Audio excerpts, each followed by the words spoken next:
Welcome to this edition of the High Strangeness Factor, copyrighted on the Paranormal UK Radio Network. I am your host, Steve Ward. The UFO and paranormal field has a rich history, from pop culture to serious investigation and research. In the early days, the 50s, the researchers like Jim and Cora Lorenzen of APRO, the Aerial Phenomena Research Organization, they believed that the UFO mystery would be solved within a few years. Here we are almost 70 years later, and there's still so much that is unknown. James Mosley of Saucer News, who wrote, well, he's considered kind of a trickster. He also wrote Shockingly Close to the Truth. And Jacques Vallée, who may be best known for his Passport to Magonia book, has written a series of memoirs called Forbidden Science, 4 of them covering each decade from the 60s to the 90s. Both men have given us some insights into the people themselves who have created the myth, folklore, and revealed certain truths about this mystery. This will be only one of the areas that we'll be discussing tonight with our guest, Michael Huntington. Michael Huntington is a paranormal travel writer, blogger, and UFO researcher from Cape Girardeau, Missouri, who has investigated the unusual since the late 70s.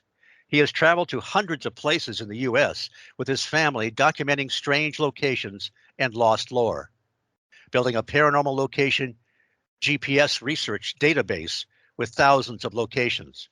Michael has been a guest on dozens of paranormal, cryptid, and UFO-related radio programs, including Somewhere in the Skies, Spaced Out Radio, and UFO Classified, has appeared on television discussing UFOs, and has been interviewed for several documentaries, including the cryptid feature Momo, the Missouri Monster, and On the Trail of UFOs, documentary series produced by Small Town Monsters, as well as last year's Creature from Big Muddy film and the upcoming Grand Tower UFO documentary produced by Red Room Media.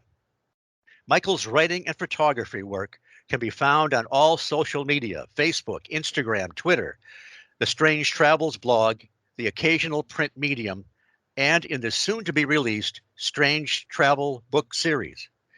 Michael, welcome to the High Strangeness Factor.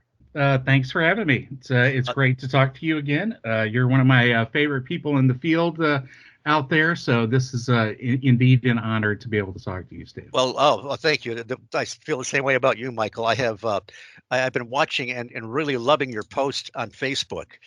We were talking off air a little bit about how we both. I mean, we're into so many different aspects of the field, but we both have kind of a love and appreciation for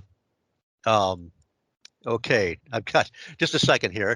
Andy, I've got a warning here. One cannot get normal audio data. What does that mean? I've never had that come up before.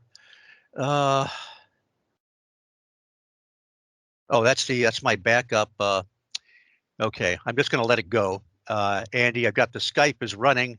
It says something about the I don't know, my backup recorder. Something's going wrong with it, but we will. I think we're safe with the Skype. So that's the end of the edit. Oh yeah, we've got. That's weird. Well, we'll see. Okay, but back to what I was saying. You and I both have an appreciation for the retro UFO scene. And may I ask how old you are, Michael? Well, my birthday is actually tomorrow. Okay. I will be turning 53. Oh, a young man. Yes. Well, I'm certainly not one of these young guns out there. You know, I would consider myself an old guard researcher. Yeah, I've pretty much been involved in the subject since I was a kid. You know, I came out of that 70s golden age culture. Yes. In search of Daniel Cohen books, Close Encounters of the Third Kind, all that material that was in the popular culture certainly informed me and influenced me to get into the subject. And while that's probably true for a lot of people, of our age who are into this subject, I was really serious. I was 8 years old in 1977, and I was serious about being a UFO researcher, to the point to where I consumed everything, of course, all the UFO magazines, all the tabloid stuff. I don't know what the trigger was, because I had not really had an encounter or anything. I guess I was just fascinated by it all. Certainly, my mother was an influence.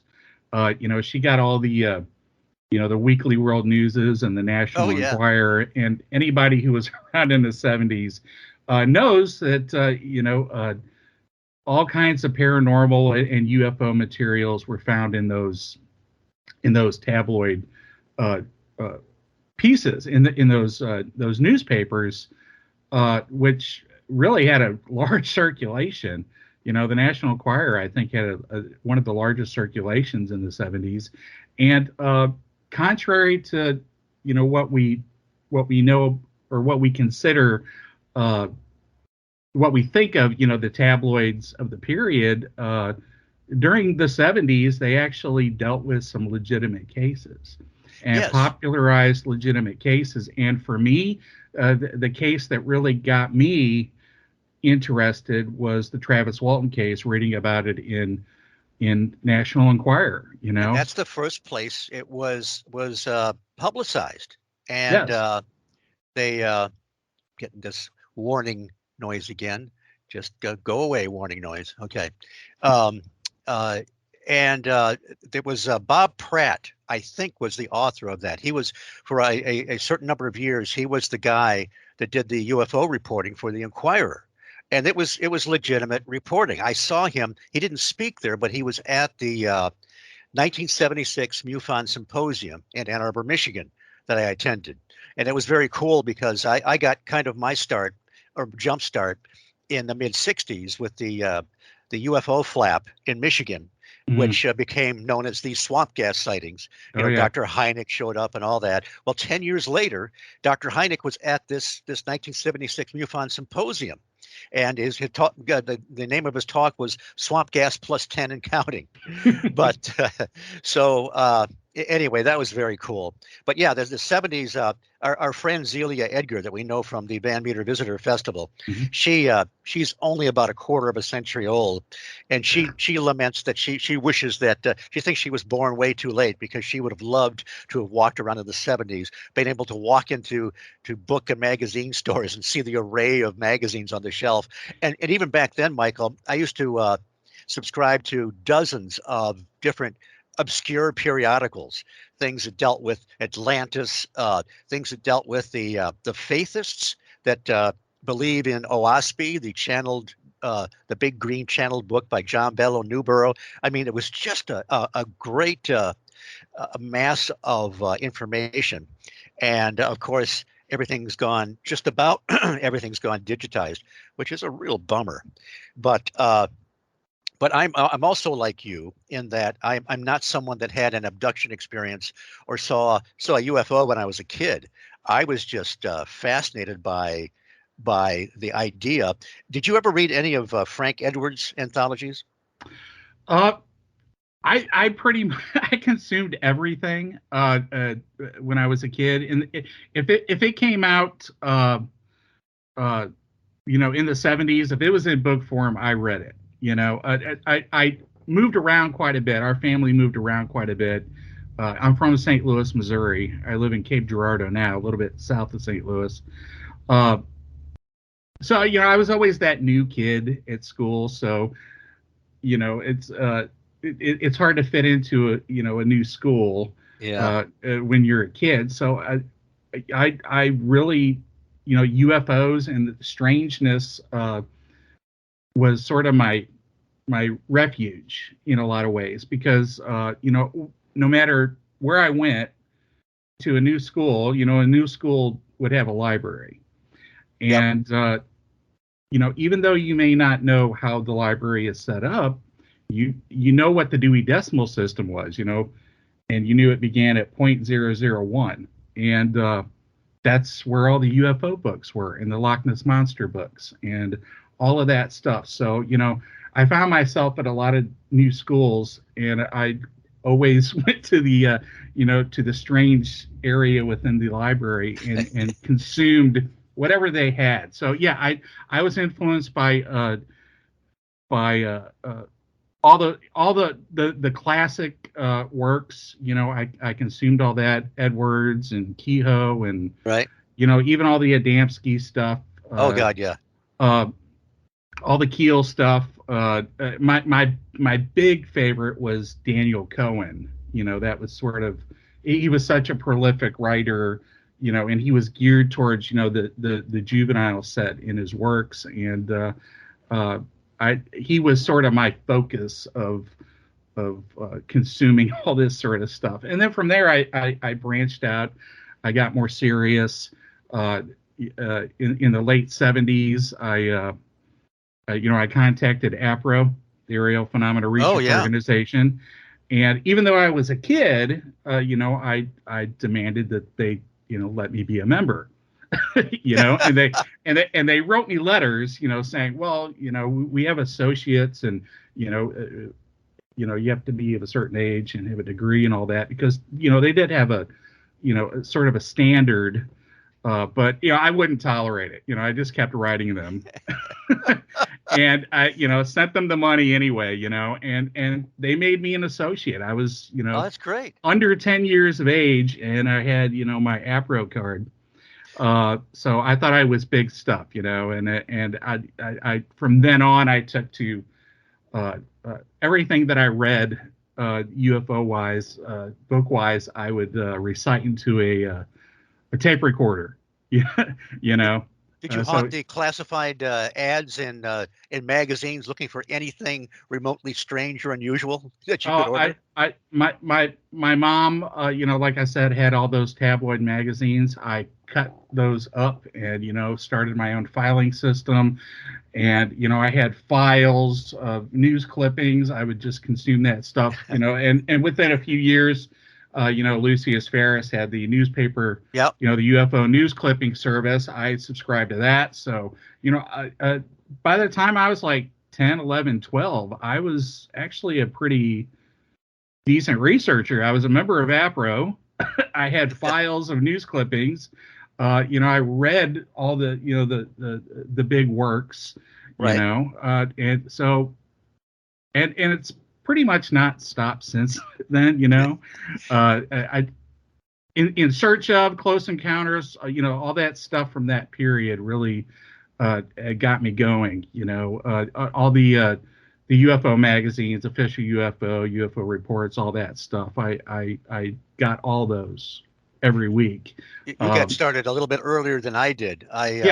It was let's see, I was in junior high when we had the swamp gas sightings, and it's kind of around that time period or a little bit after I started reading Frank Edwards, and of course he's talking about the classics, Flatwoods, the Kelly Hopkinsville Goblins, although he would color things up a little bit and maybe change a few things. But we had I did have a few nerd friends that were into this, and we were just kind of outcast anyway, so UFOs was just all part of it. But we started the Aerial Phenomena Investigations and Research Center, and we did was aerial phenomena because flying saucer was so passe, and we were a legitimate club, and we were meeting in Kevin's garage in Ferndale, Michigan. Of course, we didn't have meetings in the winter because there was no insulation. But we had file cabinets, and the thing is that eventually these guys all got out of the field. So I was the guy that inherited all of the files from different people, including some old issues of Flying Saucer Review, which is that great British publication that started in '55, I think. And I wanted to mention, you mentioned the UFO news clipping service. I have different blocks of them over the years. I was in the Navy for a while. I didn't get any. So there's gaps. But the thing that people should know is that this service, which started with Lucius Ferris, people would say sometimes, oh, well, we haven't heard any reports lately. Maybe they're not coming here anymore. Or what's happening with that? The truth is, you would find with the UFO news clipping service, they were always happening, but they were seldom getting beyond the local newspaper. So that was an invaluable resource. You Oh know, yeah, it was it was kind of the internet of its time. It's everybody who was seriously into the subject. That's how they learned of reports. Uh, and it was definitely invaluable, and it definitely demonstrated that you know the UFO subject, aerial anomalies, UAP, whatever you want to call them, uh, it's a constant thing. There are times where there are flaps and there are waves, but a lot of people now think that interest in UFOs is at its height, and there are more sightings now than ever. But that's sort of not the case. I do think that the '60s and the '70s were the golden age, yeah, so to speak. It was definitely the subject was definitely more prominent within the culture, and there were just big cases, large, mass sightings. There was continuous and constant news reporting. So, I try to point that out to some of the younger researchers that think all this, began in, 2017. And, right. and all this is due to, the internet and all that, which is a great, valuable tool. But, yeah, the subject's been around. Back in the day, it took a little longer to convey the information. You did have to go to the news clipping service and Hmm. contact people over the phone and actually write letters and wait by the mailbox Right. to get correspondence, as opposed to instantaneous email. But um, yeah, I sort of yeah, I miss the old days in a lot of ways because yeah, now it's just it's kind of politicized, and there's a lot of younger, newer people, but you know, which is a good thing, but they don't necessarily know the history, which is, I think, is needed. And Yes. we need to go back to you know the newspaper clipping service and these old magazines and these old books, and we need to study them and learn them and know the subject that we're talking about, right?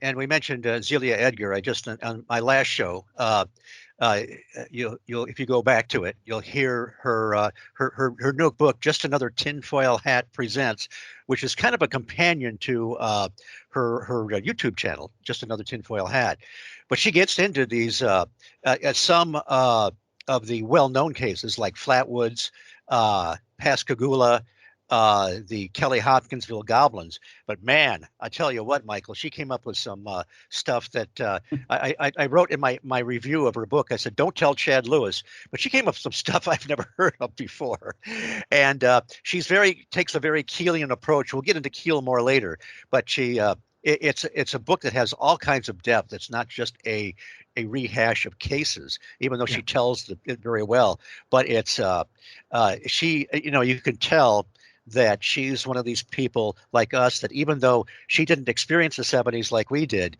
she has a love and appreciation for the '70s. So it's a very cool book and that people need to check out. she's But she's a good researcher, and oh yes, I direct a lot of younger people into the subject, interested in the subject, to if they're looking for some younger people to follow, as opposed to the old guard. uh yeah, Azealia is a great researcher. She studies the cases. She gets into the details. She doesn't make conclusions or take sides, but she does analyze everything within the context of the period, the influences, uh, upon the cases from the culture, as well as how, cases have influenced the culture, because there is definitely a feedback loop in a lot of ways, but also people like Zelia, are good at getting that, those obscure cases, brought back, because there's such a gold mine of information out there. right, Uh, everybody's sort of in disclosure activist mode now, but yeah, for me, it's all about the cases, yes, and we really haven't had too many groundbreaking cases in the past 5 years. It's sort of all been, tic tac sort of talk. Yeah. That's it's like almost like a distraction. The other thing she does is she'll go for some of the older cases and finds out stuff because by her research digging that stuff nobody ever heard about, like the dog, the infamous dog in the Flatwoods case. Everybody said it died 2 days later. The dog lives. The dog is alive. So Pete is going to be very happy about that. I think that it actually. But yeah, you're right. It seems. I've been very skeptical about the whole disclosure thing. I am surprised that the government has said anything positive that, yeah, there's something there and we don't know what it is. I thought they would keep ignoring the whole thing. I do kind of think want to get your feedback on this. I kind of think that they're not going to tell us much. They're going to, say it's like the carrot. Yeah, there's something there. We're going to get some more money. We're going to check it out. And then they'll kind of wait for the next celebrity breakup to kind of take it off the page and just kind of, I don't think we're going to get much from them. Well, in a lot of ways, history repeats itself. And, I also convey that to a lot of younger researchers that, hey, the government has been interested in the UFO subject before. They've conducted studies into UFOs before. Now, we can critique them and, say that, maybe they weren't legitimate. Maybe they were covering something up. Maybe it wasn't as scientific as it should be or wasn't taken as seriously as it should be. All of those are valid sort of things. But, I don't think that the government has not been interested in UFOs. Anytime that, there is something flying around or people are seeing things, near military bases and nobody knows what they are, I think the military and intelligence community are always going to be interested in that. And they're also always going to be interested in using the subject, as a tool, in itself. Certainly UFOs, flying saucers, especially during the Cold War, were used for policy purposes. Keep watching the skies. Yes. We definitely wanted people to, report things, and whether or not they were alien or not, we certainly, want to know if foreign countries are spying on us or if people are seeing, secret tests. I think there's a lot of that within the culture. Within the history, and it's continuing to this day. There's a lot of drone stuff going on in the world right now. So I think we're sort of seeing a new Cold War. There is definitely sort of a new Cold War going on, of drone technology and hyper missiles and between U.S., China, Russia, and that the military and intelligence certainly is interested in monitoring that stuff, and is certainly still interested in trying to figure out, if there is something unknown or if there's something anomalous, that is affecting our security or our safety. It's worthy of looking at. Hopefully they'll be forthcoming. I hope so. I was, Robert Bigelow, who was the guy that bought and did investigations with the National Institute for Discovery Science on the infamous Skinwalker Ranch in Utah.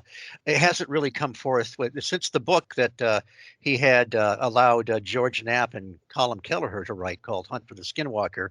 He's kept a kind of a lid on the stuff he found. When he was there, I really thought, since he was a private interest, or I thought he was a private interest, that we were going to get more information out of there. But he was just more almost tighter-lipped than the government used to be. So I don't know. I think that if they there's a lot they won't tell us. If this is really some kind of a threat, if it's something they know they can't control, they're not going to tell us. I mean, the last thing they're going to say is, yeah, it's pretty bad deal out there. We have no control over it. Have a nice day. Yeah, well, they pretty much said that back in 1952, right? I mean, you can go back and look at some of those, press conferences after, the Washington, D.C., national invasion, as it's called. And it's some of those press conferences can be aired today. People are seeing things. We don't know what they are. They don't seem to be a threat. We'll take a look at it. And that's sort of always been the stance, and it's sort of the stance now. There, a lot of people are anticipating that disclosure is going to happen, and what they mean by that is confirmation of all of the conspiracies and Roswell, Bob Lazar, Area 51, and lizard people, and everything is going to be revealed, and I don't think we're there. No. Because not everything is true. No. Some stuff is certainly interesting. I try to look at every case throughout the history, on its own merits. And there are stronger cases, and this as well as I do, there's a lot of bunk out there.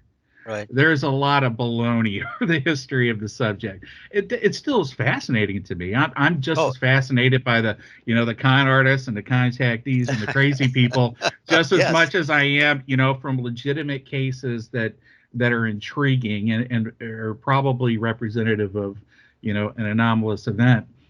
It's all part of the pantheon. It's all part of the history. I love it all. I'm fascinated by it all. It is. It's endlessly fascinating. But what I, as a, and people, that listen to the show, they've heard me say this a million times. I started out in the 60s as a guy that believed all these things were separate. We were being visited by ETs, and they were taking soil samples and taking us for rides sometimes. And I had no patience to look at ghost or a psychic phenomena. It was off the charts, off the map. And we were hearing a little bit about Bigfoot and the monster apes of Oregon, that sort of thing, but it all seemed to be separate. And then, I had read Keel. Now, John Keel wrote Strange Creatures from Time and Space, which became the Guide to Mysterious Beings. And that was, I think, the first time he started talking about window areas, trying to come to grips with why these things sort of show up, scare the hell out of people, and then they're gone. Where do they go? They seem to leave some kind of evidence. And but when I read Trojan Horse, have you read Operation Trojan Horse? I have read all the Keel stuff. Okay, all right. Dumb question, but that's the one that I came kicking and screaming. I mean, a friend of mine and I that had that high school UFO club. After I got after I dropped out of college and got back from Europe, we started a very informal group. There were actually some professional people there, and we'd heard. Now, Trojan Horse had been out for a while, but I wasn't really prone to buying too many hardcovers at that time. And we'd heard about it and thought, what the hell is Keel trying to do? Group all these things together. We might as well just quit, And so here we're bad-mouthing John Keel before we even read the book. And then when I read the book, it was, I don't remember my thought processes, but he made the case that so many of these things are connected. And what I'm getting at is that now when you talk about looking at cases and so forth, and there's some bizarre ones out there, I can't help but to start to see, notice patterns. It's this kind of stuff that Zelia has just written about in her book, that John Keel has written about forever, and Jacques Vallée and other more recent researchers like Joshua Cutchin. What is your viewpoint about the broad spectrum of UFOs and the paranormal and possible patterns that seem to show up? Well, I consume all the cases, and when I say that we should judge a case on its own merit, when we're considering a case, we should definitely look at that case on its own individual merit. Weigh the evidence, weigh the credibility of the person making the claim, all that, because individual cases, individual anomalous events are individual anomalous events. They're, tied to a certain place, a certain time, certain group of people, and they have certain characteristics. as somebody who travels around and catalogs places where people have had encounters with a variety of anomalous phenomena, whether they're UFOs, spook lights, strange vortex type phenomena, cryptids, ghost phenomena, whatever. When I catalog these places, I catalog them and I research them as individual instances because I'm interested in how these things are connected to locations, just as Keel and Jacques Vallée have contested that there are possible places there where the phenomena is located, where it's localized, and when I say phenomena, I mean the collection of everything, but it doesn't necessarily mean that we're dealing with say one singular phenomena, right, or phenomenon. We certainly, I think, are dealing with a variety of phenomena, because when somebody sees a UFO over here, it may actually be a military vehicle, and when somebody sees an object over here, it may actually be some sort of natural earthlight sort of thing. So there's not necessarily a connectivity between the two, even if they're at a localized spot. Now it gets interesting when we start finding these locations, and like I said, I GPS, I catalog all these, and you do start finding patterns of where in one spot it's just a cornucopia of paranormal stuff. You got haunted, you got cryptids, you got UFOs, you got everything in these little spots. And I find those interesting because then it brings up the question, what's going on here? Is it entire tied to the environment, to the geology? Is it some sort of temporal sort of thing that is in one particular spot? I catalog also because what we're dealing with a lot of these phenomena are transient sort of things. They're hard to investigate scientifically because it's a moving target, and I think the best way to try to investigate these things is to localize them for long-term study, to find places like Skinwalker Ranch or the Marley Woods or Grand Tower, Illinois, where there's a folklore tradition, there's a tradition of a variety of encounters, there's documented reports that go outside statistical sort of variances. If you go to Marley Woods and you do the research there, you realize that for some reason there's more activity going on in this one spot. Have you been there? Oh, I've been there several times. Okay. Yeah. Because let's just tell people that may not know. I know that Ted Phillips, I think, was the first one to talk about this mysterious place, Marley Woods, which is in southern Missouri, southeastern Missouri. Is that right? That little lip down there? No, it's not in the Boot Heel area. It's actually South Central. Okay. I'm going to be respectful to his team that is still out there. Pretty much within like the Oregon County area. Okay. There actually is a specific spot where Ted Phillips did his research. Well, my wife and I were going down to Texas, and we drove. Somebody supposedly outed several of the little towns where a lot of this stuff has happened, and we drove through those areas, which were kind of creepy at night, to tell you the truth. It may not have been the exact place, and I apologize if I just called somebody's town creepy, but yeah, this is one of these. It's like my fascination with Point Pleasant, West Virginia, and the Mothman and the UFOs and all that sort of thing. And you mentioned the Skinwalker Ranch, but yeah, these high strangeness areas. You're right. There's got to be a reason why different types of phenomena, like 73, 74 in southwestern Pennsylvania, Stan Gordon, chronicling all these strange lights and craft and Bigfoot reports. Yep. I was spoke at the Beast of Bray Road conference last October, and I got to meet Lee Hample, who owns the farm just adjacent to Bray Road. And of course, people I'm sure are familiar with Linda Godfrey and the Beast of Bray Road books and so forth. Well, this is an area where Lee Hample has got these trap cameras. Not only has he seen footprints that can't exist, five-toed footprints with a pad and a heel, and that just begin nowhere and end nowhere. They just vanish and appear. But he has captured all kinds of photographs of some kind of technology, craft, or whatever. It is just so hard to put it all together.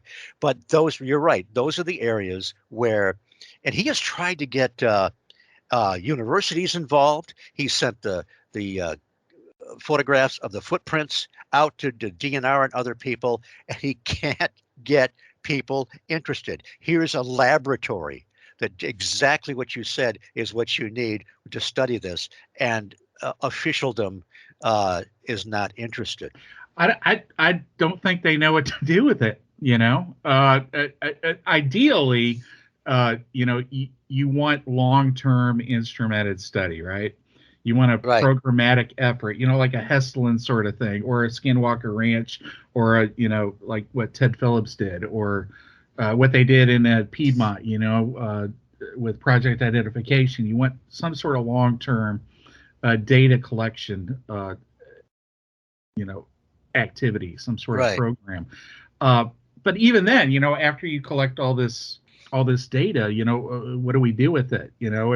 We should be able to try to postulate theories and publish, what we think things are, but then you need to develop programs beyond that. I think really we have not had too much programmatic, field science, proactive, science out there over the course of the history of the subject. The last thing Hynek was interested in was in like Hessland type projects, because he wanted to be more proactive as opposed to reactive, which a lot of the UFO groups have been. They pretty much wait for the phone call and then go out and take a report and hopefully maybe get some evidence, hopefully physical evidence. But we need to get sort of past that the reactive sort of thing and do the proactive thing. And that's hard to do. And you have to pinpoint these locations. Hopefully, projects like Galileo, which is coming out of Harvard now, it will set up, some serious instrumented investigative efforts in some of these localized spots, because that's, again, like I said, the big problem is the incommensurability. What are we dealing with? How do we investigate something that's moving and transient? And localization is the best way to do it. And we're probably most likely dealing with a lot of different things. Is there some sort of invisible trickster? Is it a psychological thing, something from another dimension? Something from inner Earth or Atlantis, or outer space, or a government program, or the psychic id. All these things are sort of on the table. And it does seem like there's more than one answer to some of these. Yes. And the key is when I gave my talk last year at the Beast of Bray Road conference, I started with certain premises, and one was that we must listen to the experiencer. Of course, we're always trying to determine whether or not the individual is reliable, or if they saw something mundane and misinterpreted it. But so often researchers go in with the preconceived ideas, and And television, these television shows, they don't get into any, or very seldom get into any of the high strangeness aspect. It's all just very sensationalized and very straightforward monsters or UFOs or whatever.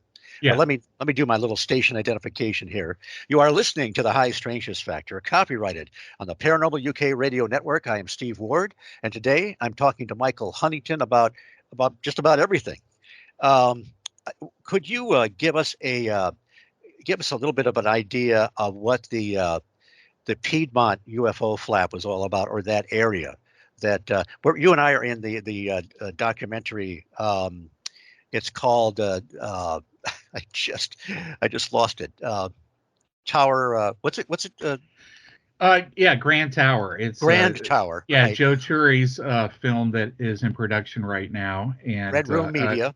And yeah, Joe Turi interviewed several of us at the Van Meter Visitor Conference. Zelia Edgar, Ken Gerhardt, you and I, Kevin Nelson, and he's a great interviewer. So I'm really looking forward to this. But I had to confess, about the only thing I knew about Piedmont, and I finally got some information on it. It's one of these. It sounds like it's one of these great locations where a lot of interesting things have happened. But it's one of these things that's off the radar. And one thing I remember. Ted Phillips talking about there was a time. Now, of course, he was friend and colleague with Dr. Hynek, and there was a period of time when they thought that if somebody was a repeater seeing UFOs more than one, that they were probably making it up or nuts. But then later on, they found out that no, that certain individuals seemed to be those types of people, like John Keel talked about, that would actually have these experiences over and over again. Can you kind of give us an overview of what this area is all about?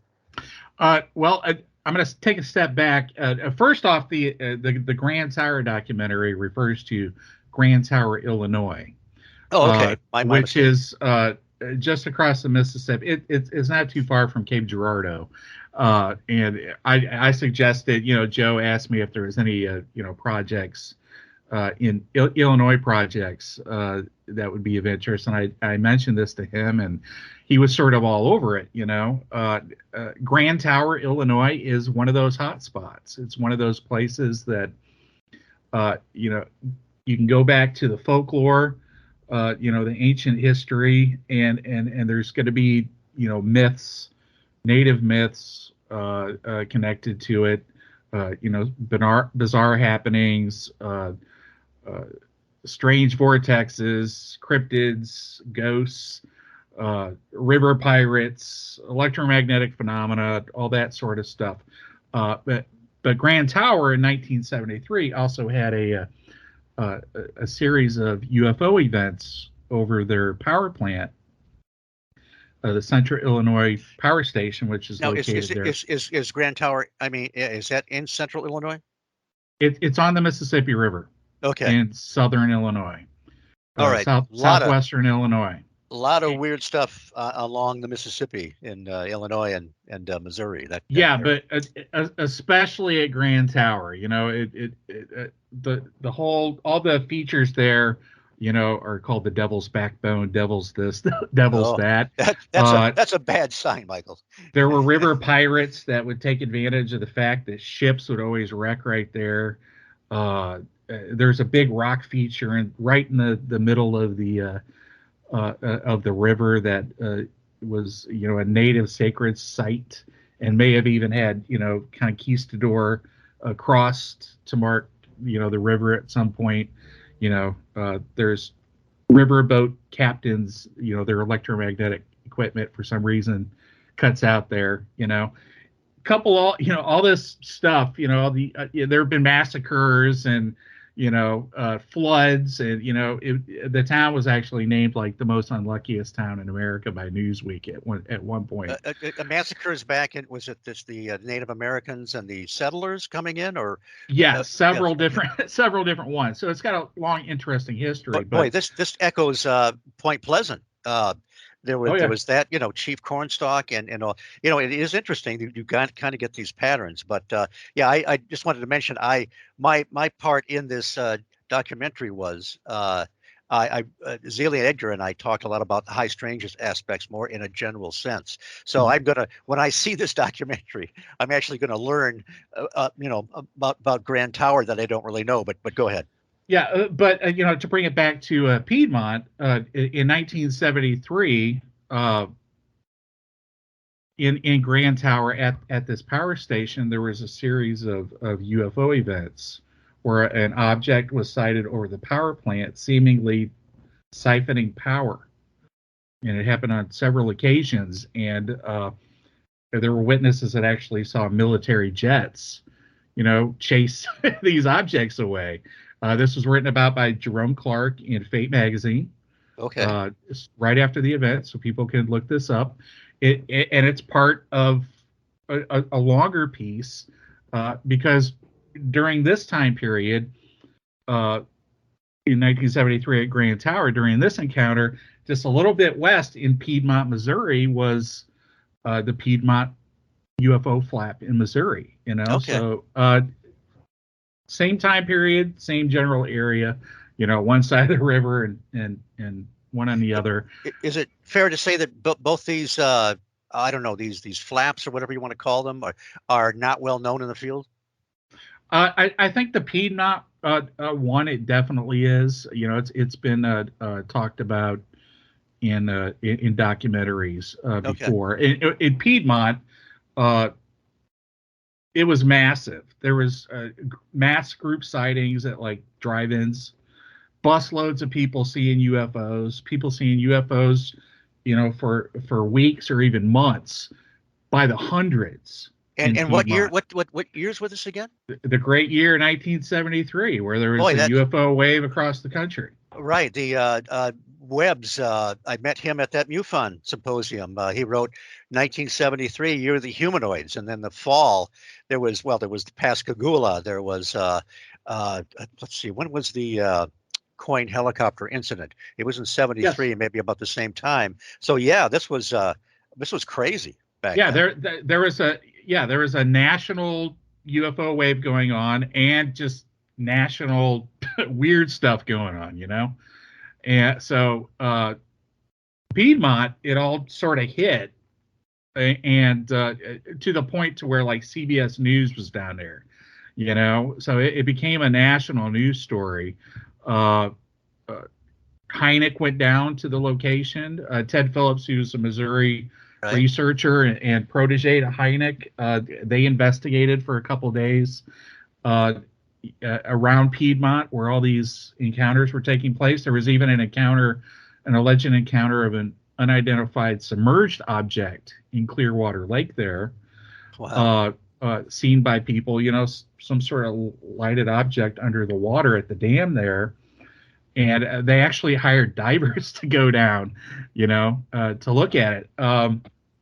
Ultimately, I think Hynek really didn't know what to do with it, because ultimately it's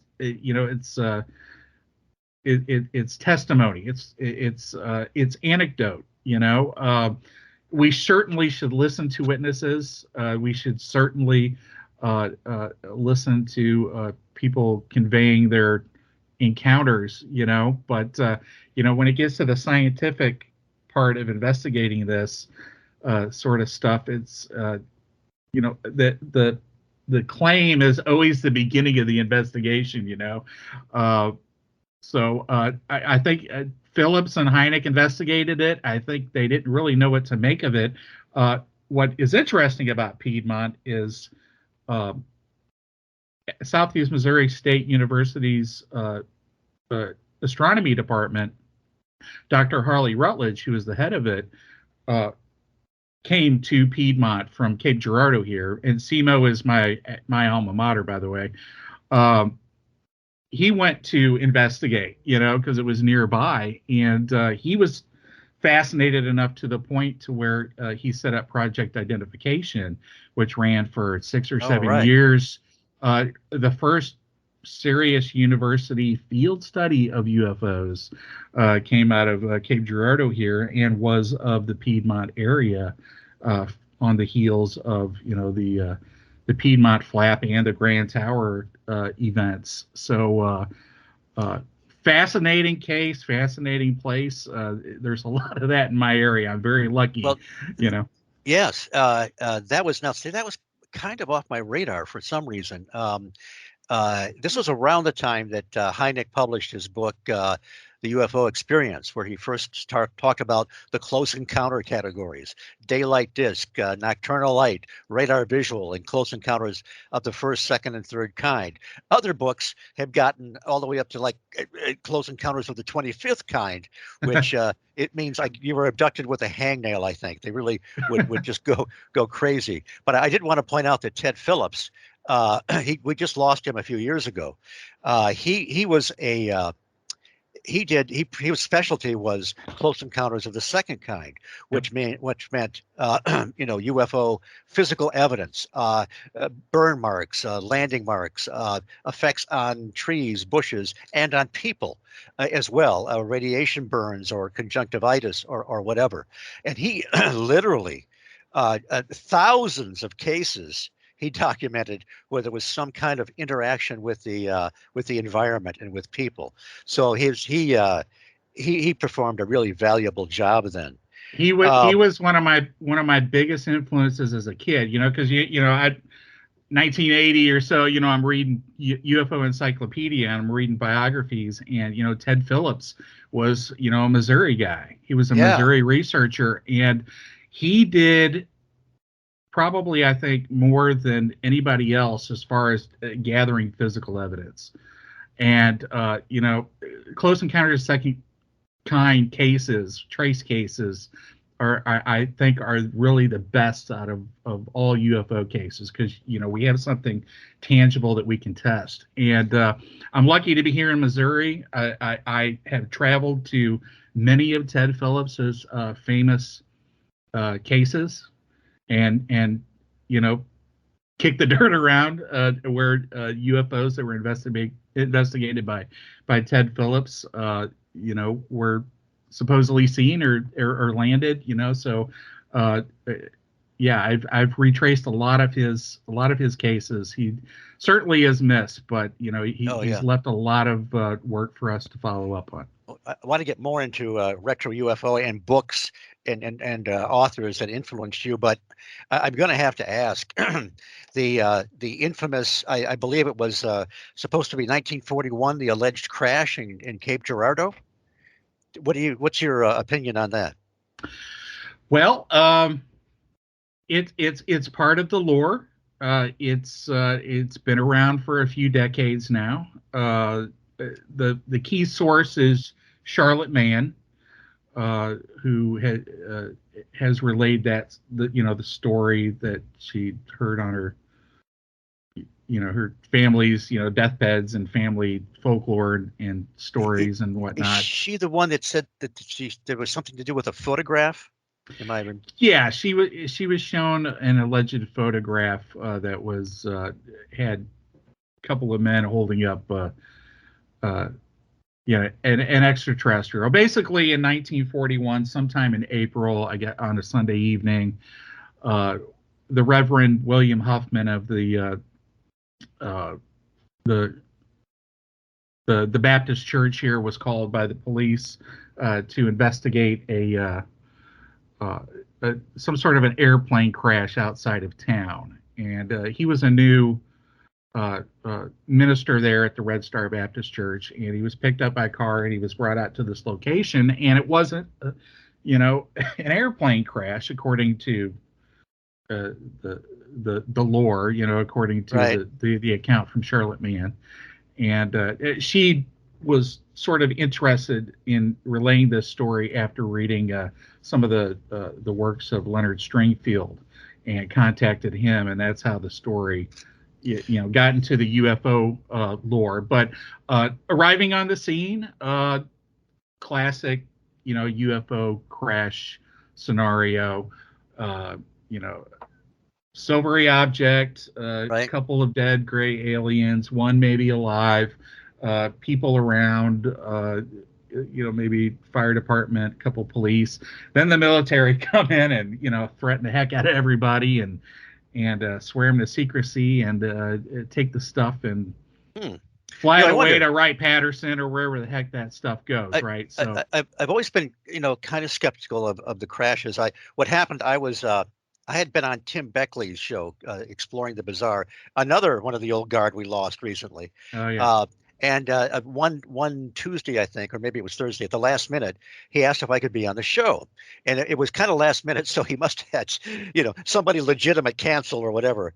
But I was on with Paul Blake Smith, who wrote The Bombshell Before Roswell. Mhm. And so I didn't know anything about it. So I had to look in my collection. And sure enough, Leonard Stringfield has this series of alleged UFO crashes. So I was able to get up to speed a little bit. I read Paul's book, and I don't know. I think maybe there may be something to it, but again, I do have this. I do have a strong skepticism of a lot of the crashes, alleged crashes. But yeah, I just wanted to. You being a Cape Girardeau guy, yeah, I had, people would have been screaming. They would have come after me with torches in the night if I didn't Yeah, ask about the crash. and I can say this, I'm skeptical too, skeptical as Close well. enough. But having researched it, being the UFO guy in Cape Girardeau, I get people approaching me all the time. Something happened here. Something crashed here. Whether it was a UFO or a military aircraft, there were certainly military crashes during the exact same time period, because the crash site just north of Chaffee, which I visited many times, is right next to what during that time period was a pilot training facility in the run up to World War II. So there were a lot of crashes. There were a lot of pilots that died during that summer. So certainly something happened. People come up to me, like I said, and tell me stories of hearing about crash flying saucers and Right. and the cover up. So it goes beyond just Charlotte Man. Right. It is part of our local folklore now, and it's always going to be. But at a minimum, an airplane crashed. At the other extreme, another type of Roswell, before Roswell. Right. I don't necessarily ascribe to a lot of the conspiracy Freemason stuff, but I'm still looking at it. I'm still investigating. I'm still open to people approaching me with information. I've had people even approach me with, materials. So Really? we'll see. Yes, we'll see what happens there. We sort of have an idea where the crash occurred. Now, you got to get permission to go digging stuff up. So maybe that stuff will be in the offing in Well, a few be years. careful handling those materials. If your hair starts falling out and your teeth become a little bit loose, you want to, put that in a lead lining, I think. But Yeah. we want to talk about in a little while your Strange Travels website. But I would like to, we're talking about how we got started, and for me, when after the flap hit with the swamp gas sighting and all that stuff, when we had our club, I made a beeline to the library. And like you, whatever books were there, and there were books by George Adamski, Flying Saucers Have Landed, and Major Kehoe, and I think Frank Scully's book about the crash saucer, the Aztec saucer, Behind the Flying Saucers, I think. So I was absorbing all that stuff, and but I just have this fascination with the whole the contactee movement. George Van Tassel, Giant Rock, and his the channeling and all that stuff, and Trevor James Constable and his infrared photographs of alleged sky critters over the Mojave Mm-hmm. Desert, and he had connections with Wilhelm Reich and weather engineering and cloud busters, Yep. and what. I guess I'm jumping all over the place. I guess what was the first book you read by John Keel? Out of curiosity, do you remember? It was probably Mothman Prophecies. Okay. Yeah. Uh, Because no, I really didn't consider Keel like a UFO guy. He certainly is, but yeah, Mothman and Well, he hated to be called a ufologist, so you're on the right track. He wanted to be called a Fortean, like a yeah, modern day Fortean.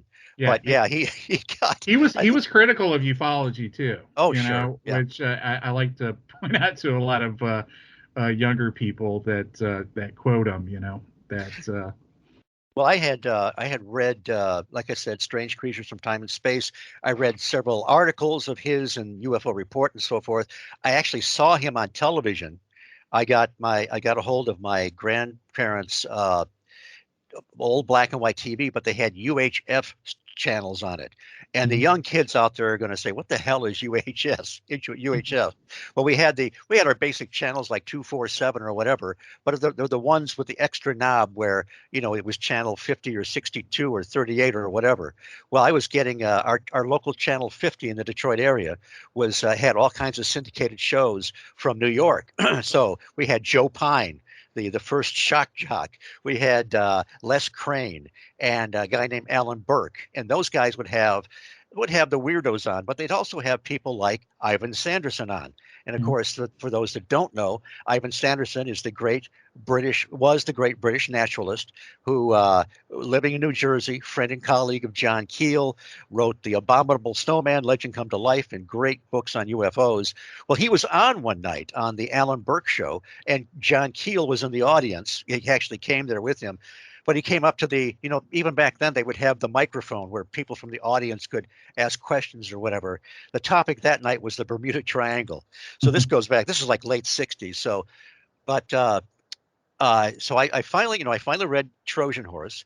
And then uh, when I knew Mothman Prophecies was coming out, I was there, man. I was there to buy it off the shelf with the dust jacket. It sold very poorly initially, but I was fascinated by it.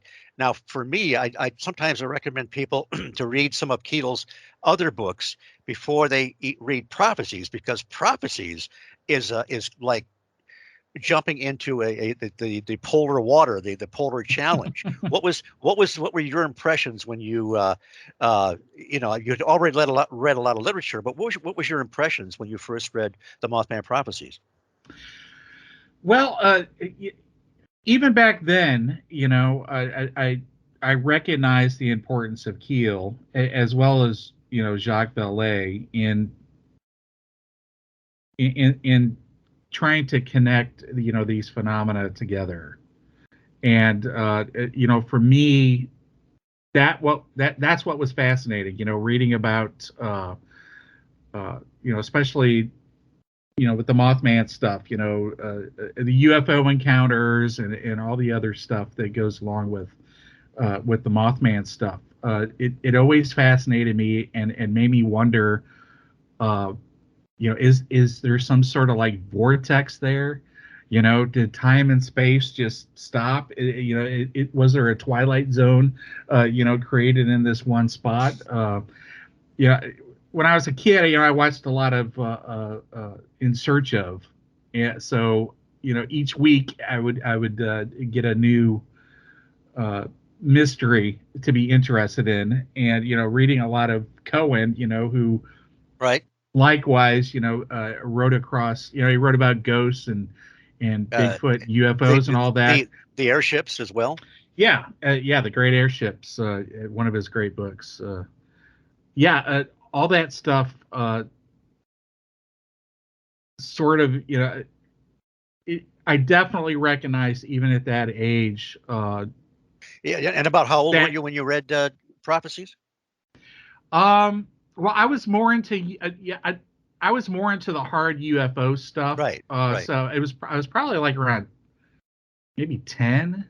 Wow. I was yeah, okay. You really beat me on you got it. It's more in your DNA than mine, I think, even though I'm older than you. But So even then it was sort of an older story, and right.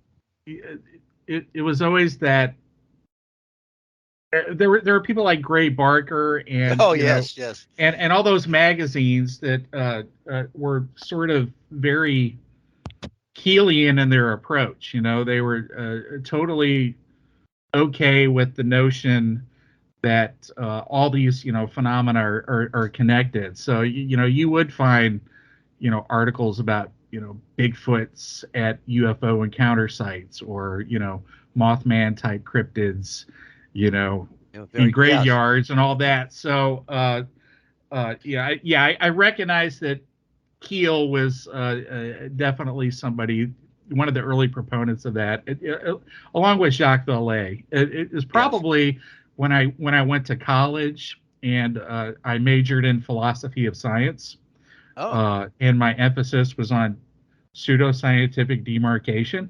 yeah. That's Uh, great. so studying pseudoscience, as part of my degree pursuit, that's when I really, took a second look at Keel, and in the early '90s, and um, it definitely one of the greats, and definitely somebody that people should read, whether you're into cryptozoology, ufology, paranormal ghost type stuff. I think you can find a lot from him, and he certainly has influenced, a lot of people today. And fortunately, Valet is still with us. Yes, yes. It's funny because it was Passport to Magonia that I read not too long after Trojan Horse. So after that, I was done with. In fact, I went so far to the non-physical that it got to be a little bit ridiculous. Because there's more than one answer to this, and it's not all that simple. But yeah, it Yeah, was Trojan Horse. If you read Trojan Horse and then you read Passport to Magonia, and then let's throw in Zelia's book too, you're never going to look at this stuff the same way again. yeah, and somebody that comes from a philosophy of science background, you see online where I recommend all these different kinds of books, and certainly I've recommended those books. They're books that if you're a student of all of these phenomena, you must read. But you should also, read philosophy of science, and read about demarcation, and what constitutes science, and what constitutes pseudoscience, and uh, what you need to do to go about to change a paradigm. What constitutes sufficient evidence in order to formulate a hypothesis. What do you need to present to the establishment in order to, what is good evidence? How do you present it? What do we need to get these things objectively understood? And for me, while there's a lot of woo out there, and it sometimes it gets into new age and all that sort of stuff, and it gets into maybe the spiritual or the psychological. Ultimately, we do exist in a material world, and science is the existing paradigm, and there are requirements of the methodology, uh, within the methodology, as to what constitutes evidence to present to the establishment. And we do exist in the material universe, so ultimately everything is going to come down to a material aspect, because that's how we experience. People that interact with ghosts, people that see UFOs, people that hear a Bigfoot, they're having these experiences through their material experiences. Right. And ultimately, whatever the scenario is for the reality of these phenomena, and I'm certain that there may be as many as phenomena as there are cases. Whatever the objective realities are, there is going to be a physical component, and there is going to be a mechanism. Whether it's nuts and bolts, or whether it's interdimensional beings, from the psychic id, uh, uh, we need to materially explain how they operate, how they Right. interact, you know. Even if there So are some underlying, well, I do believe there are some underlying principles, even if we don't understand them, right. even if we sort of co-create some of these experiences, and they are temporary transmogrifications of energy, which is one of my favorite words, that still there, it seems to me there must be some underlying principles that cause this. And you're right. Yeah. Ultimately, even if these are temporary, we are experiencing them. And even if some of these things are more like apparitions or things that are imprinted on our consciousness for the moment, but they aren't really physical, there's still some kind of mechanism or force behind that that is likely has some kind of consistency, even though we're maybe so far away from understanding it right now that we couldn't even begin to write the laws that it operates under. There's not even a singular it necessarily, you know. Some Right. instances may be environmental. You know, if you look at like Persinger's work, you know, there may be certain places on the earth, you know, that create, you know, hypnagogic sort of experiences Yeah. that may or may not be real in nature. Uh, I'm open to all this, but ultimately, you know, it is going to come down to us trying to push the next level science. And we're going to need instrumentation. We're going to need professionalization. We're going to need people, you know, not just appearing in documentaries and on TV, but people presenting papers to scientific institutions. That's how we're going to change paradigms. And I'm open to whatever theory is out there. It just has to be proven. It just can't be believed. You know, if a ghost exists at a certain haunted house, okay, I am all in favor of that. In fact, I would love for you to be able to show me that that's the case, because you know that's a mystery for us to solve, and that's what science should be all about. Uh, I don't want to just believe it. I don't just want to take people's words for it. I don't even want to just look at some pictures or hear an EVP. You know, we need to get to the next level. We need to figure out, okay, if it is a consciousness, how does it operate? How does it maintain its consciousness in a lattice in a physical world? How is it able to make itself into an apparition that is visible? You know, Right. how is light able to interact with it to where we can see it in our visible spectrum? How can an immaterial object, even if it's immaterial, how does it operate and influence a material world? You know, if a ghost exists, I want it to be in a bottle. I want to study it. I want to analyze it. I want to know how it works, how it operates, how You're it's going to able to. design the trap, the ghost trap, then, Well, right? I'm just using that as, you know, sort of a Right. metaphor. You know, I want to know. I don't want to just believe that a place is haunted and there's a ghost in there playing a piano. I want to know, what is that ghost made of? How is it able to move those keys? You know, Right. that's the next level stuff. You know, we can't be, you know, doing ghost hunter stuff for the next 50 years where people are in the dark, you know, With with the the green recorders. screen camera filming themselves. Right. You know, ultimately we need to figure out, you know, what is the best way to study these anomalies. Same thing with cryptids.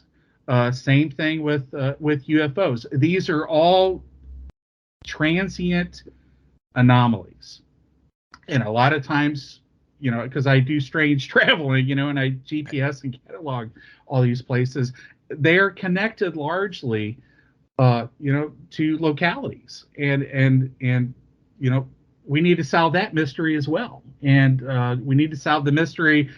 The big one is, how do we investigate these? You know, how do we research these beyond just, you know, ritual theatrical sort of, you Right. know, TV show type stuff? You know.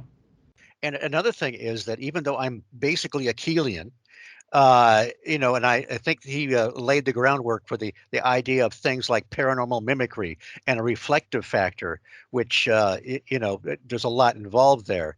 I still, when I go through Albert Rosales' database, and he's got about 15 books out now, the others amongst us, humanoids, I suspect that in some of these cases we are dealing with some others among us that are physical creatures from I don't know where, elsewhere. and I don't think it's all in the matter, all in a situation of human consciousness or psychic projections or whatever. And Yeah. what I wonder is that if that's the case, if there is another intelligence, and when you go through Albert Rosales' books and so forth, there's quite a bit of entities out there allegedly. You wonder if that intelligence is aware of what is happening to us here. If we in fact do create some of these images or experiences, if a separate intelligence would be aware of that and perhaps exploit it, use it to mask what they're doing. I mean, there's so much to consider, and it's just kind of mind-boggling. Yeah, then you get into the notions of intent of these hidden intelligences, and are they malevolent, and have they influenced humanity? There's a lot of You look people at out there that. Go ahead. I'm sorry. Oh, I was going to say, there's some people, within the research community that don't like the word demon, associated with phenomena, because it's religious, it's sort of delegitimizing. But I don't know. It seems if there's some sort of malevolent, evil trickster that is manipulating yes. people, that's just another definition for demon, jinn, whatever you want to call it. Whatever the negative aspect of this, it may have given rise to our belief in demons. And there may not actually be demons per se in the Judeo-Christian tradition. But when you look at some of the Men in Black phenomena, these strange figures that show up, some are obviously government agents. Others, the lore is that they're a little bit different. Then you go back into the demonology, and when witches were consorting with the devil, these manifestations of the devil sound a lot like Men in Black, with dark clothes and wearing hats and so forth.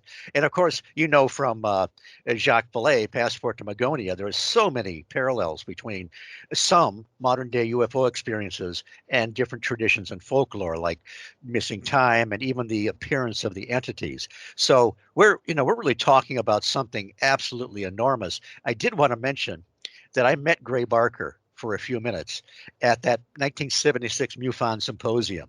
He, of course, wasn't speaking there. They wouldn't dare let Gray Barker speak there.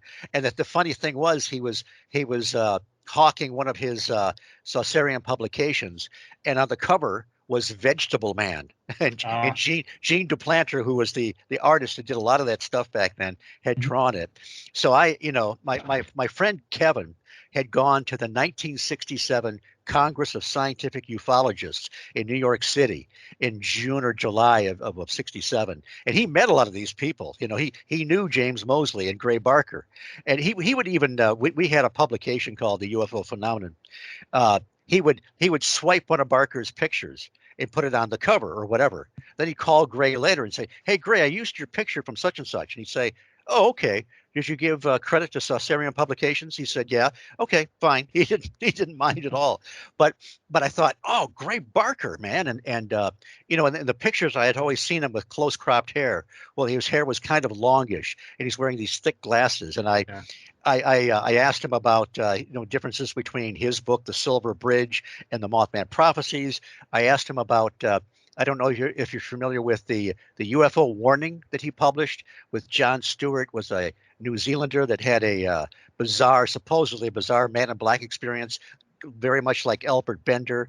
I asked him about that, and so it was really cool that I actually met for a few brief moments Gray Barker, and I had to live vicariously through my buddy Kevin, because I was supposed to go with him to New York City. His mom took him. We were in junior high. We didn't have wheels or anything like that. So, but he got to rub elbows with all these Keel and Alan Greenfield, Tim Beckley, and all that stuff. So that's that was just very, very cool. Yeah, and yeah, I was lucky to, the past few years to interact with Tim Beckley and some of the old guard people, some of those, like Rich Hilberg and some of those guys in that crowd. Yeah, it's great to to reminisce and hear about the stuff that influenced me, and certainly people like Tim Beckley and Gray Barker, for good or bad, influenced me. Well, but the even thing as is, go ahead. I was gonna say, but even as a kid, I sort of, I didn't believe everything. No, I right. recognized that this is sensationalism. This is baloney. It sort of helped. It made me a little bit more skeptical. In and Well, realizing that not everything is true. We but have to figure this out on our own. but Michael, even some of the stuff that probably isn't true is very cool, Oh and yeah. it's just I just one thing about Tim Beckley was he would reprint a lot of lost classics and some of the stuff that had gone to third-party sellers that you couldn't afford anymore.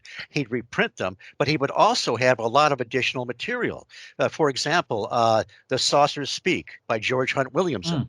George Hunt Williamson, of course, was one of the alleged witnesses of the Adamski landing with the Venusian with Orthon, and later on, they were contacting the Space Brothers through ham radio, and it's just so. And then when Beckley reprinted The Saucers Speak, he added all kinds of material, and you find out who the mysterious ham radio operator was, described as Mr. R. It was Lyman Streeter. And then I'd like to kind of get into this a little bit. We talked about James Mosley's book. James Mosley, kind of a trickster. He and Gray Barker would get drunk and create hoaxes. I think Mm-hmm. some of them still reverberate to this day. But he wrote a book. I love it. Shockingly close to the truth. And he gets into all of the personalities, and you get all behind the scenes stuff. And one of the things was he actually talked to Lyman Streeter and George Hunt Williamson about these contacts. Well, you find out that they probably weren't really making contacts with the Space Brothers through ham radio. They were using things like Ouija boards, automatic writing, and the channeling. Yeah. But they used the ham radio as kind of a literary device to make it sound more legitimate. But if Mosley hadn't written that book, you'd never know that. And I love Jacques Vallée's Forbidden Science, these journals, and I can't wait for the next one. But you get his observations, his friendship with Dr. Hynek, and God, the wealth of information there is just priceless. Yeah, when people get involved in the subject, there's sort of different tracks of interest. There's the contemporary stuff, the stuff that's going on in the news, and all the the activities and the culture that's going on now. But there's also a history of the subject and the culture. Really a vast one. Ufology, I think, could be a multidisciplinary degree.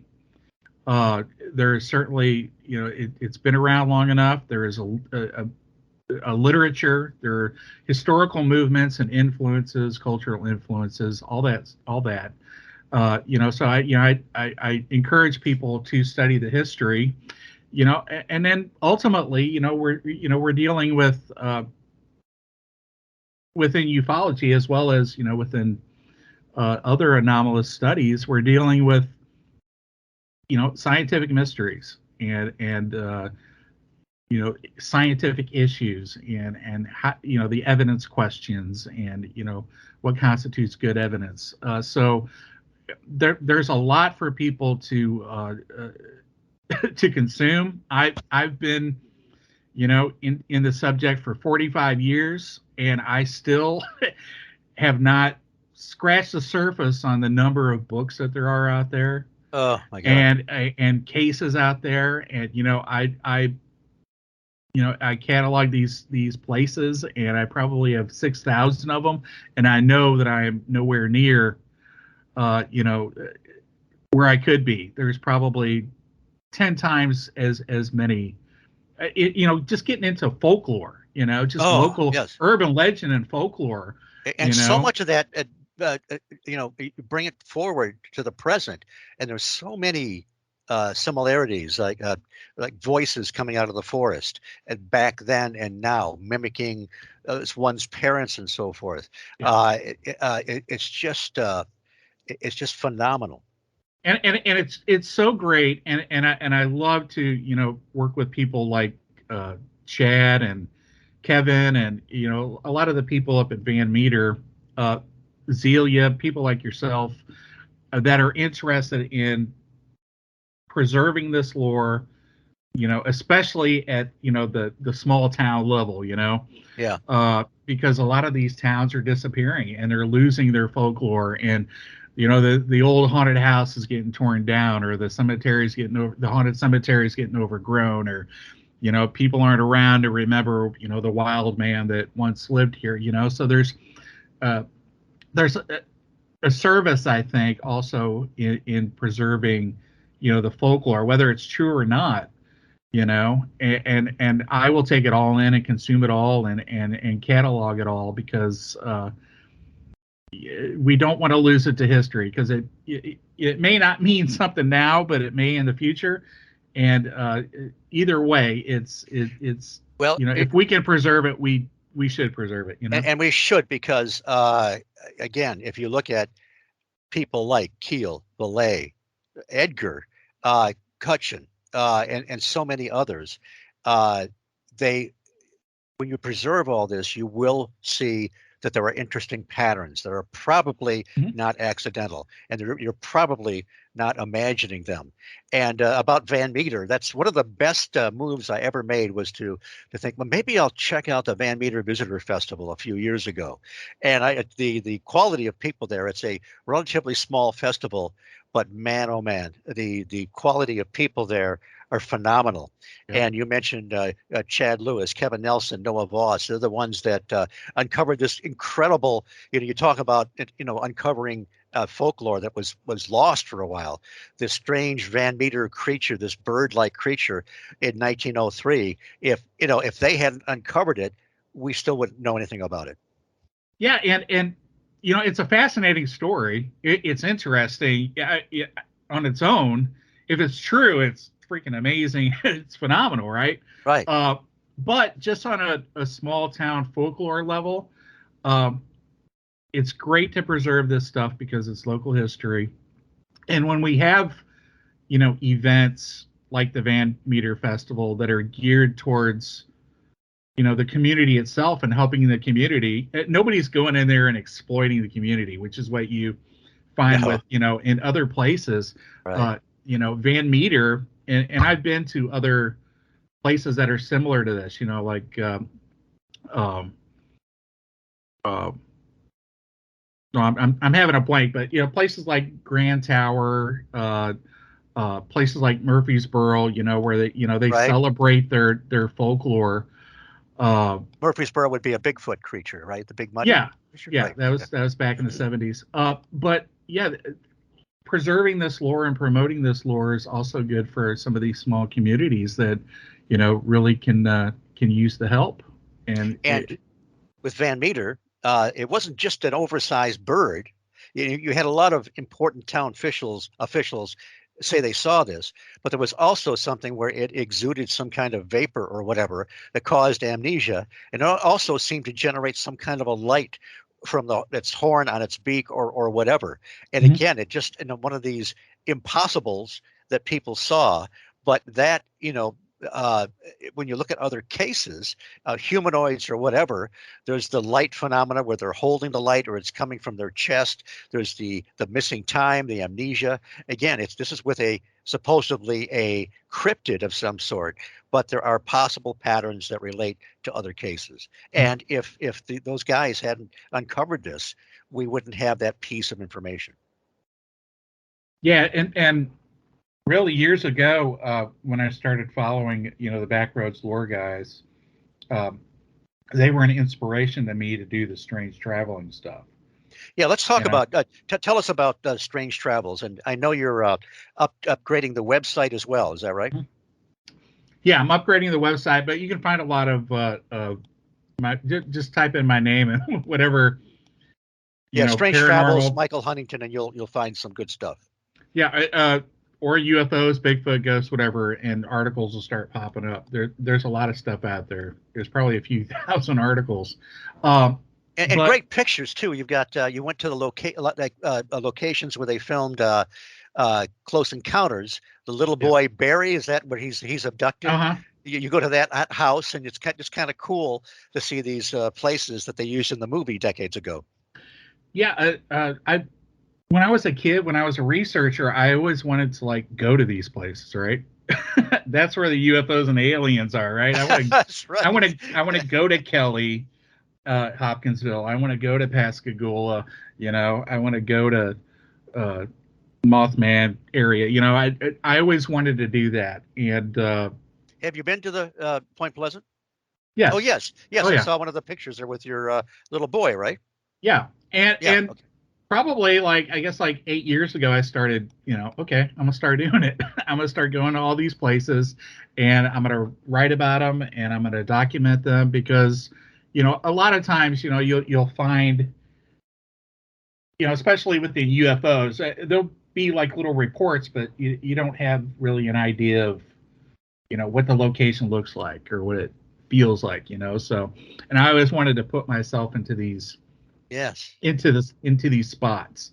I want to be in the haunted house. I want to be where the Bigfoot stood. I want to be where the UFO landed. And I started doing that. And I started researching in detail, locations and cases. And I think it's one of the best ways to learn a case is when you GPS it, because when you're down to the square foot, if you can say where somebody was standing and where the UFO was relative to their position, I think that's pretty demonstrable that you got the case down good, right? And and if you go there and you take pictures, you're beyond being just an armchair researcher, right? You're putting yourself into these physical places, and that's what I do. And like I said, I've been to a lot of Ted Phillips places.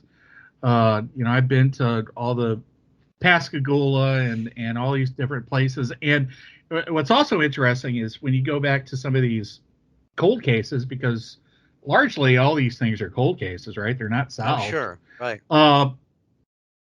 What you find is there's still evidence. Nobody goes back to these spots and looks to see, 20, 30, 40 years later, what's going on. Some of the Ted Phillips places that I've been to, there are still physical marks there.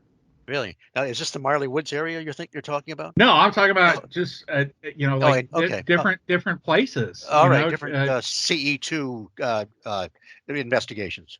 Yeah, you can go to, the Space Penguins of Tuscumbia case, that he investigated back in the 60s. There's still a saucer trace there. Wow.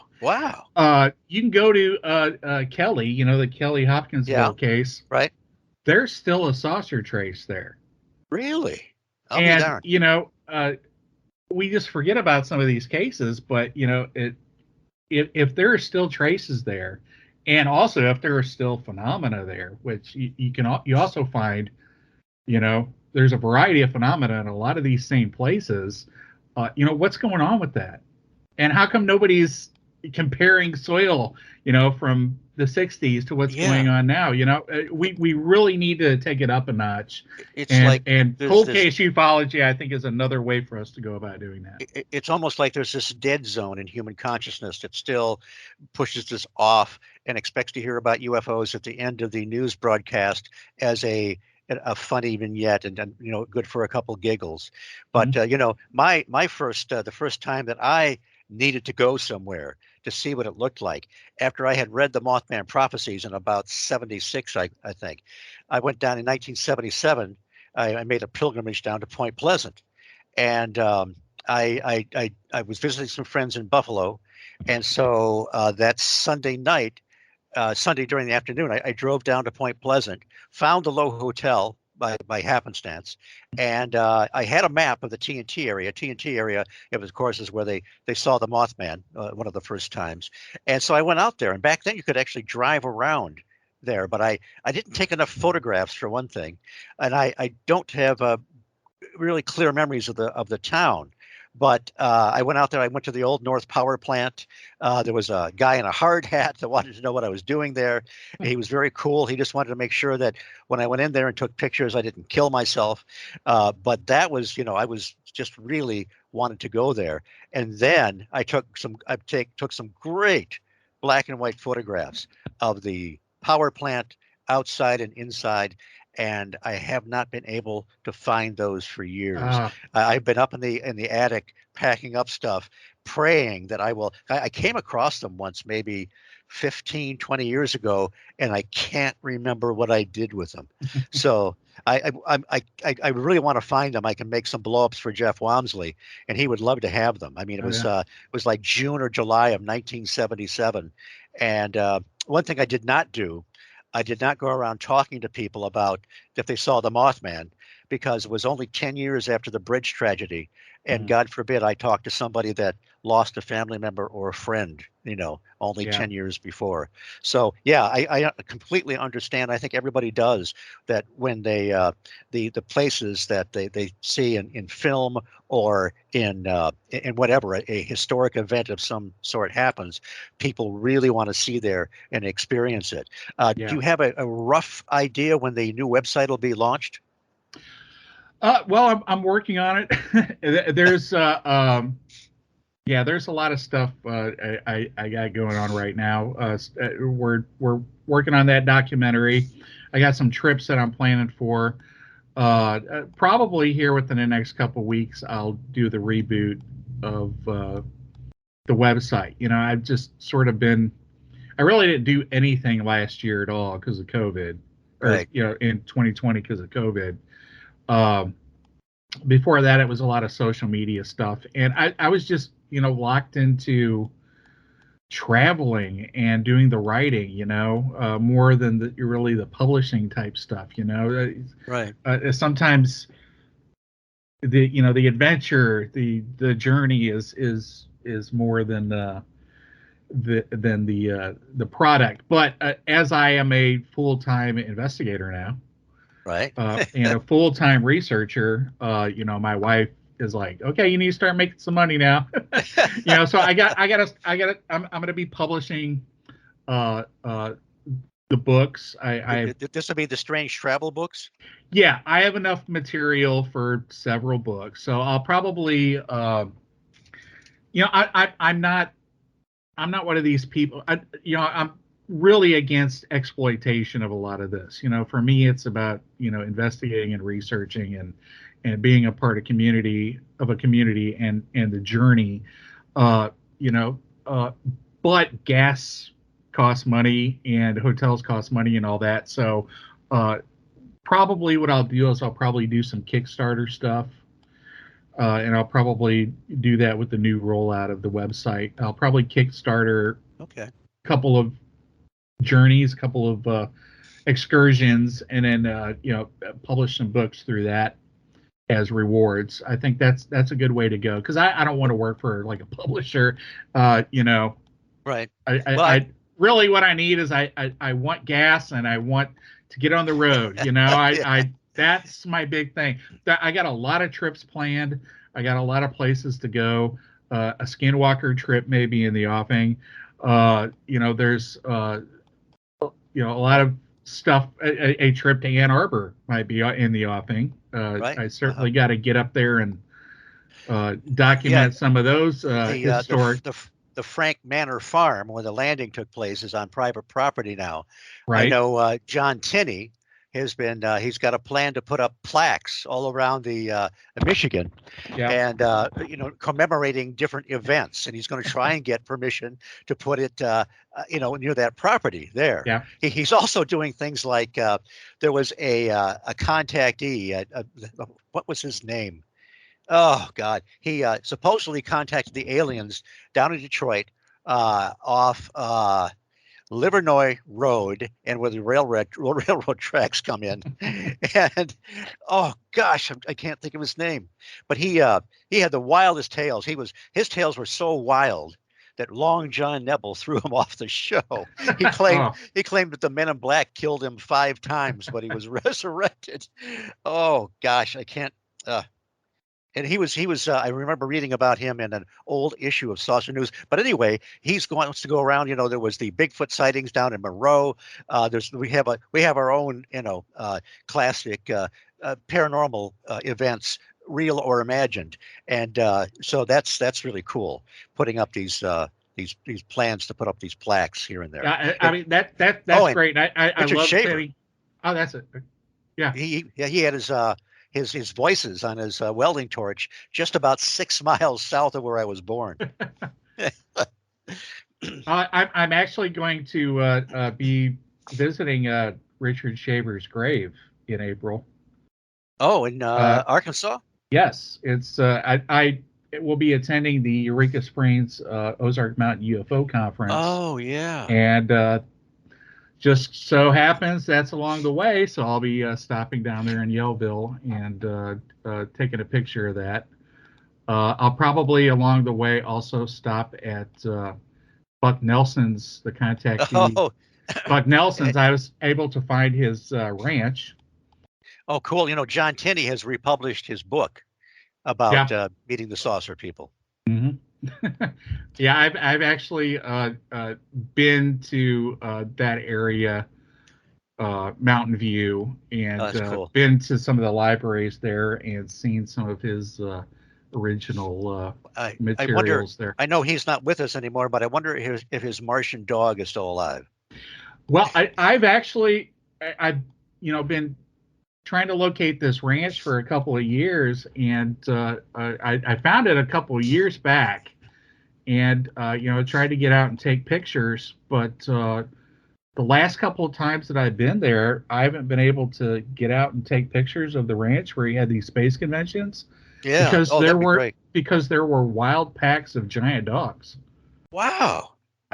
Big giant dogs, and the whole time I was like, oh, I wonder if any of these are like Venusian in origin, but I'll try again. We're going to be having another eclipse here in a couple of years, and I think I might view the eclipse from his ranch, where it will be a location of totality, or maybe at the Marley Woods, which is not too far from that ranch.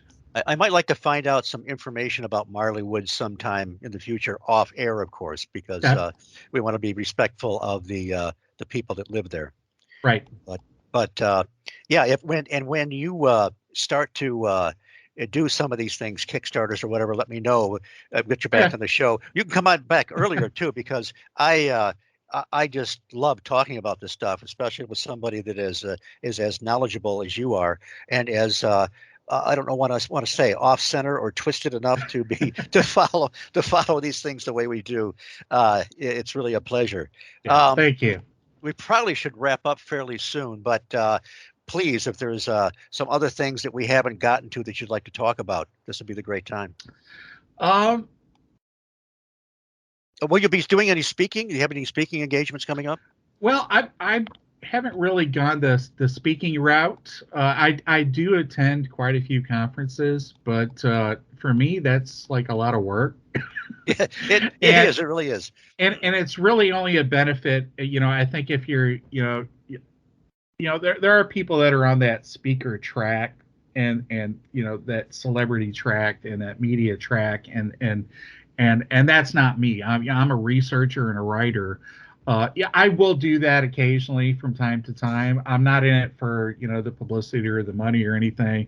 I think really that sort of thing will benefit people that maybe when I have some my books to sell and I start doing the Kickstarter stuff, I might do a couple of those and then have a table or whatever. But I'm not if I'm at a conference, I don't want to sit at a table. I want to go around and meet people and I want to I literally will leave conferences. I've done this before. Right in the middle of conferences, I know that there's a UFO spot half an hour away, or a haunted house, I will like up and leave while everybody else is drinking and chatting.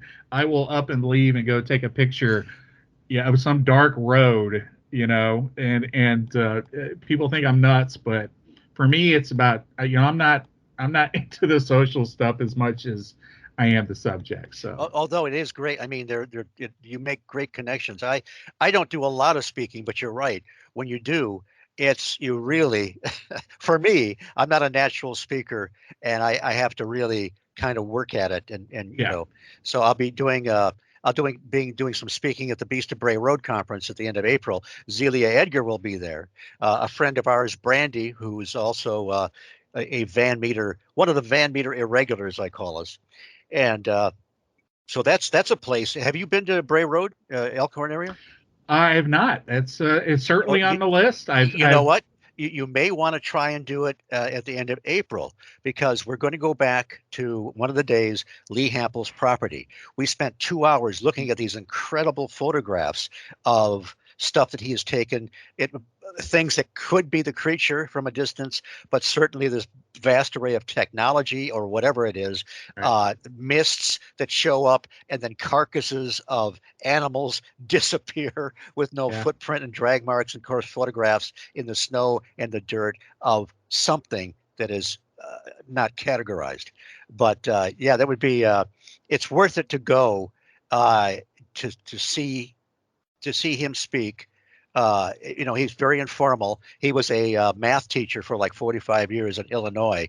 Yeah. He was a man of science. He told us that if he had seen Linda Godfrey's books before he started experiencing the stuff on his property, he would have thrown them in the trash. As it was, if he had people telling him that, hey, you know what? There's a werewolf that's on your property in those woods back there. And he's going, what are you talking about? And then these credible people are telling him that they saw it. And then he saw it. And besides getting all this documentation on photographs, he Yeah. contacted Linda Godfrey. And I had him on the show. And I guess for Linda, it was like this, like I said before, this is like one of those laboratories that you were talking about that you kind of need if you want to try to study this phenomena. It's right there. It's reoccurring. It doesn't go on like clockwork, but it does happen. So it might be one of those places that would be very illuminating for you. Yeah, I'm certainly keen to go. I'll probably be in Eureka Springs. Oh, right. During that time period, Dave Marler and John Alexander and Nick Pope will be down there, so I'll probably have a drink with them and pick their brains on some things during that time period. But yeah, I saw one of Linda's lectures at Crypticon a couple of years back, and she showed me some of those pictures and some of the stuff you're talking about, like the black mist sort of thing and all that. Yes, So I saw that. It's definitely on my list, definitely. I first saw that at the Dogman Symposium in Defiance, Ohio, a few years back, and that was when she was talking about Lee Hampel in her books, but he was under a pseudonym at that time, and we Right. didn't get all the information. But now, he's out of the closet, so to speak, and he doesn't care what people think. He said, he's one of those. It's like at the end of the Mothman prophecies, John Keel says, uh, we no longer need to ask if these things are real. Lee Hampel knows they are. You and I know they are. It's more like, why are there these things? Right. And that's what I'm going to be what I'm going to be speaking about is trying to come to grips with these things that act like animals.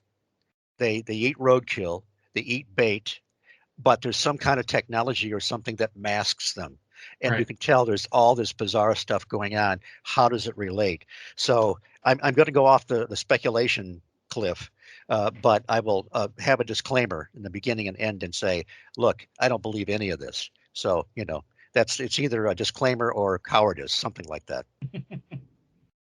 But and okay, so tell us how people can find you and where. Well, you already said if they want to find the uh, your website right now, just to Google your name, and Well, And it's at huntingtonstrangetravels.com. If you okay, click on that, though, it's going to say under construction, which it is. But okay, I'm but there's on. still some of the old stuff is up there. Well, that's the WordPress. Yeah, that's Huntington Uh, Strange Travels Okay, WordPress.com. all right. Uh, yeah, that's some articles from a few years back. But yeah, no, if Instagram is a lot of stuff on there. Okay, I post stuff on Facebook all the time. Twitter, uh, Tumblr, all that, all those good places. Like I said, I do this full time now, so I'm pretty much on social media on my computer. I'm literally on my computer, and then I got my phone, and then another computer going on. I'm pretty plugged into all this stuff all the time. I'm very accessible. Uh, so yeah, if anybody has any questions or wants to chat or friend me or follow me or give me some cool locations to look at, I'm here. I'm and the last thing, accessible. just I think maybe you saw I posted on Facebook recently. I found an old cassette in the basement that was marked save. And so I put it in my cassette player, and it was an interview with Jacques Vallée on a old 30 years ago on a political talk radio program in Detroit. The guy was a political commentator that Mark Scott that usually didn't deal with the stuff, but he would do other things sometimes. He was having a great conversation with Jacques Vallée about Revelations, which came out in 91. And so what I had forgotten was I was one of the callers. I was recording this at work, and I put the cassette in the boombox. Apparently, I used to record this political guy all the time, and so I put this cassette in, marked save, and I said, "Oh yeah, that's right. I recorded Jacques Vallée that day." And then it said, I was working in Wyandotte, Michigan at the time, and you hear Mark Scott say, "Steve from Wyandotte, you're on WXYT." And holy crap, I had a conversation with Jacques Vallée, which I completely blanked out, I guess. I asked people to forgive me since it was 30 years ago, but we had a nice conversation. I kind of sucked up to him a little bit, told him that it's truthfully that his writings and everything were a breath of fresh air in the mess in the maze of all this stuff. And he said, "I agree," which was cool. And then we had a nice conversation, and there were two other callers that called in with some pretty interesting stuff. So I've preserved it now on CD. Cool. If I see you, we've crossed paths sometimes. I'll have to give you one of these, and it's just kind of fun to find something from the old days. But Okay. so anyway, I highly recommend people check out your Facebook page. I love your posts. You come up with a lot of stuff that I'm familiar with, and a lot of stuff that I haven't seen. Everything from pop culture to old advertisements to old magazines, and it just you kind of demonstrate the wealth of this field. It just you talked a lot about the importance of science and doing proper investigations, but there's so much fun to be had Yeah. with all the other stuff. Yeah. Thank you. And yeah, I think like 60,000 images, so I will never be able to share everything with everybody. And I've been doing it for years now. I try to put something out there every day. And it was a great honor when Tim Beckley told me once, he's like, you are your own UFO magazine. And I was like, oh man, that's like the That's little high praise. Oh yeah, the little UFO kid is telling me I'm like a UFO magazine. Yeah, I felt like a little kid from hearing that from him. So Well, I want to share that.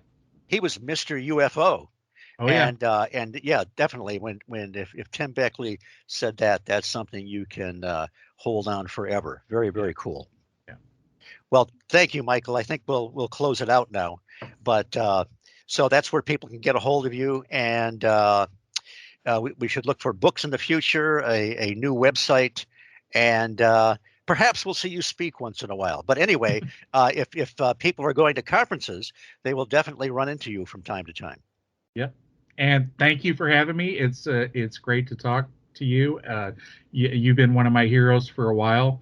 I appreciate that. I don't feel very heroic, but thank you very much, Michael. I really appreciate that. Sit tight for a moment. I'm going to do my closeout, then I'd like to talk to you a little bit after I close out the show. Okay. The High Strangeness Factor was created by Steve Ward and Andy Mercer and is copyrighted on the Paranormal UK Radio Network. I want to thank our fearless leaders here at the network, Irene Allen Block and Mark Johnson. I also want to thank Andy Mercer, who does double duty as my producer and as regular co-host. Also, Brian Zeller, who composed the original music for the show. I can also be heard on Mac Maloney's Military X-Files on this same network as a correspondent weekly. And I am Steve Ward, your humble host here on the High Strangeness Factor, a displaced Yank on the Paranormal UK Radio Network. Thank you for listening. I will see you all again in a fortnight. Take care.